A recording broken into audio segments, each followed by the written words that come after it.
Monday mornings at this time, we're joined by Randy Staples from Idaho Weekly Briefing. Today being no different. It's 62 right now, on our way into the mid 90s before the day is over with. 8:44. Bill Colley with you as well on Top Story on News Radio 1310, KLIX and News Radio 1310.com. And Randy, first of all, welcome back. Good to be here. Hey, I wanted to mention I sent you a list of 4 topics. I know when I was reading the briefing, and I'm going to jump around a little bit with them, but right off the top, your column this weekend uh, dealt with a situation. We get a lot of people who come from not only in state but out of state and go to college in Idaho. And you'd like to think that after they get their educations, they stay and they contribute.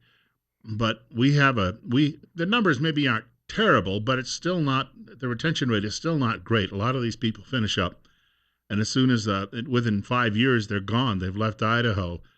You were writing that we need to look into this perhaps and find a better way to keep them here. And I'm sure that this is Idaho's not unique, although some states don't seem to have this problem, I'm sure. Well, it would be interesting to know, for one thing, what the numbers look like in other states, whether they match up elsewhere. I took a quick look, but I couldn't find any comparable studies. I'm sure that other states must have run them at some point or another, though, and it would be very interesting to know whether Idaho's results are just plain normal, or whether they're different in some way or another. That would be very interesting to know. Another thing that would be interesting to know would be whether that's changed over time. I mean, I'm one of those people who came in from out of state. I was an out-of-state student when I first came to the University of Idaho, but I wound up staying in the state, and I've wondered since then, and never seen any particular statistics or anything that was comprehensive. But I've wondered since then whether that was how many students did the same as I did, how many that came in from out of state, and I knew plenty that came in to the institution from out of state did stay. But you can see some of the reasons that in-state students might be there a little bit more than out-of-state students, might stay a little bit more. They have family ties, they have community ties. A significant number go back to wherever their community was in Idaho. So there's some of that that's naturally and always going to be the factor. But I think it would be very interesting to know what the factors are that cause them to stay and leave, and whether there's something that Idaho might learn from that. I can remember, oh gosh, last year sitting in the studio talking with Miss Idaho at the time, and small town girl from Kimberly, Idaho, and telling me, I should say woman, I guess she's not a girl any longer, but uh, she was explaining that so many of her friends she went to school with, their goal is simply to get out of school and move to California, because they see that as the promised land, I suppose, big cities and bright lights and all. And I know a lot of people have that, but it does say that there's probably not. We might want to try to better sell the attractions or the attractiveness of Idaho in order to keep these people here. Well, or find out what factors there are that are causing them to go. Or is it to some extent jobs? Idaho's unemployment rates are not bad, and traditionally aren't bad compared to most of the country. So that wouldn't seem to be the main factor there. But it would be interesting to know what's causing so many not to stay once they come here initially for to go to college. We wanted to mention very quickly too that uh, as while you're here that maybe promoting Idaho, uh, we've got a couple of new ways to do that. One of those is something that you wrote about called virtual tourism. Exactly what is that we're looking at? Well, the State Department of Commerce and the State Tourism Organization is looking at ways to expand the video and even the virtual reality reach of traveling in Idaho, and trying to get people to sort of experience it online. Which we're increasingly able to do that sort of thing. The state is just getting into the technology, and it seems to be one of the first states to get well into it. You can do some of that sort of thing. This weekend, there were a few communities that I was just kind of crossed my mind, and I thought, well, I wonder what it looks like on the ground there. So I just sort of virtually flew in by way of Google and traveled around their streets. And of course, you can do that in Idaho as well.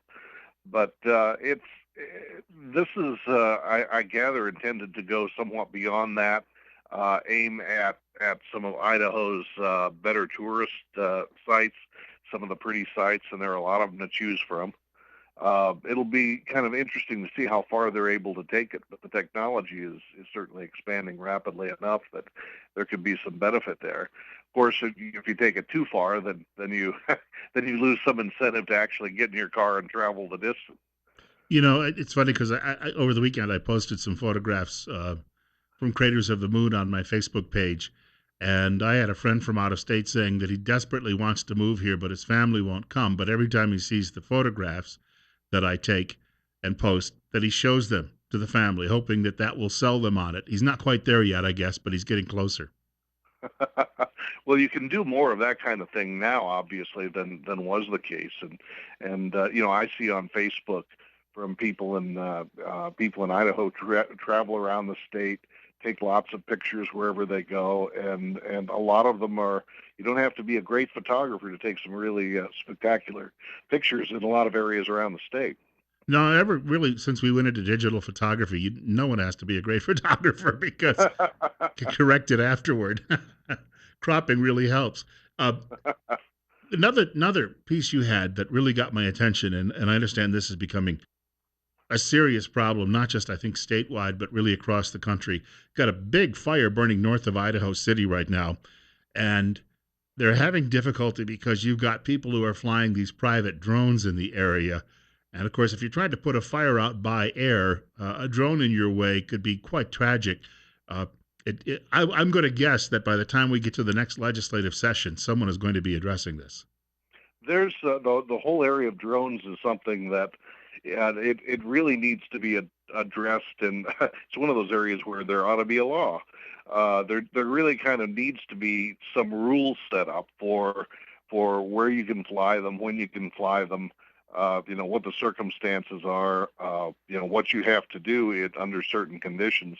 This would seem like a pretty obvious case. You have people flying around trying to put out fires, and if you have drones flying around there as well, interfering with that, then you've got a real problem. Uh, this shouldn't be that difficult to deal with. There should be some pretty simple and basic rules. We have some guidelines for some of those kinds of things in the aircraft rules that the state and federal government already have. There are lots of rules that pilots have to abide by, for instance, and I would imagine that some of those can be adapted. But I would be surprised. I agree with you. I would be surprised if the next legislature doesn't, to some degree or another, take up the subject of drones. In the case of wildfires, for one thing, because that's specifically come up right now, but also maybe in connection with other things. Drones have some great uses, some that people have already started to take advantage of, and some potential, and I think there's some wonderful possibilities there. But you do need to be careful with them as you do with any new technology. And I would think too the fact that these are so inexpensive now, the number of them I've seen them for just a couple of $100 and you can get good cameras on them and take great videos, and so you've got a lot more of them now in private hands. Oh yeah, a neighbor of mine was flying one some months ago around the neighborhood, and it was fascinating to see what it could do. I was able to look at the cameras, look at what he was able to shoot. He shoots them basically or uses it to look at on behalf of farmers agricultural areas and checking on how crops are doing, what the scene looks like from above. That kind of a check by way of drones could save an immense amount of time and money, and help farmers out a whole lot. I'm sure that there are a lot of people in Idaho that are taking advantage of that kind of technology. Um, 8:53. Just Randy, let me give a quick time check. 8:53 and 63. Randy Staples from Idaho Weekly Briefing on the air with us. Sorry to interrupt. What were you going to say? Oh no, that was pretty much it. That I'm sure that there are people all over Idaho that are doing that kind of thing, and it can be very useful, and it can there could be good utility, good safety benefits, good it can be profitable, but there are places where it's not very appropriate and where it can be a hazard. Saw something on the briefing this morning where you mentioned the BLM is streamlining the process for drilling permits for drilling for oil and natural gas, and I saw that, and my first thought was, well, I don't know that the governor has mentioned before that we don't really have a lot of resources when it comes to those types of things under the ground here, but will it have any serious impact in Idaho? Well, it could. We're now seeing some actual activity in that area over on the far southwest end of Idaho, over in Payette County, and there's some renewed efforts to try to find resources in other areas as well. So I wouldn't be too surprised if there's a little bit more than we see right now in terms of that. I was going to say that that would be probably the last area, because I think at the time he told me that 6 or 8 months ago, we had the fifth fastest growing economy in the country, and he said the other four states that were ahead of us generally have a combination of oil or natural gas, one or the other or both, and that it was somewhat of a wonder that we were that close in our growth.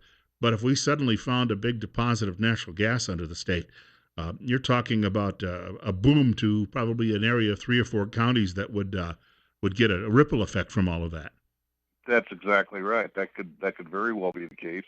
The area where that's occurring right now is not by any means a boom growth area, and it's had some economic struggles over time, and this could change the picture there in a number of ways.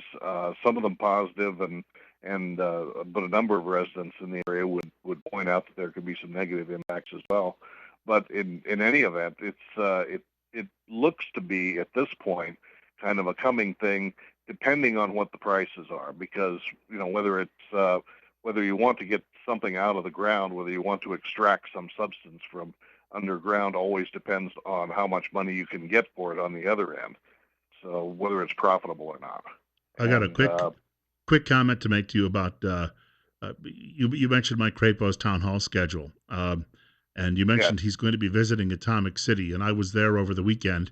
And population 29, it appears that Senator Crapo will be able to meet with everybody in town. He could. He certainly could. It's not one of the larger communities even in that area. I drove through, and all I could think of was the Last Picture Show. Not much going on there anymore, and the racetrack was closed, so I didn't have any other activities. I just drove through, took a few photographs, and then I was back on the highway again. As you can tell from the name, they had high hopes at one time when what's now the Idaho National Laboratory came in, but never quite materialized. It's very true. Post-apocalyptic look there, actually, from what I could see. Yes, We got a few seconds left for people who'd like to take a look at the briefing. Where would you send them? I would send them to www.ridenbaugh.com. That's RIDENBAUGH. And again, you issue this usually every Sunday, right? So people, if they're looking for an update, can generally check it out on a Sunday evening and know all they need to know before they get into Monday. Right. I send it out generally late Sunday. It's dated for Monday, so it will be there in the inbox on Monday morning. Enjoy looking at it. I want to thank you, and we'll talk again next Monday. We'll talk to you then. Randy Staples joining us from Idaho Weekly Briefing this morning on News Radio 1310 KLIX and newsradio1310.com. Want to thank him again. And, of course, one more hour of top story ahead with Bill Colley. Hey, I've got a great sound clip from the Clinton News Network, known as CNN, from a college professor from Princeton University who says that he thinks Donald Trump is on the right track when it comes to dealing with the Russians. If we get a chance, I'd like to share that in the next hour of the program. Now, I'm not definite on this. We may or may not see Chris Anderson today from Chris, of course, from the Herod Center at the College of Southern Idaho. If he's in the building, I've got a lot of questions for him today, believe me. Some of those things on the way coming up in the next hour.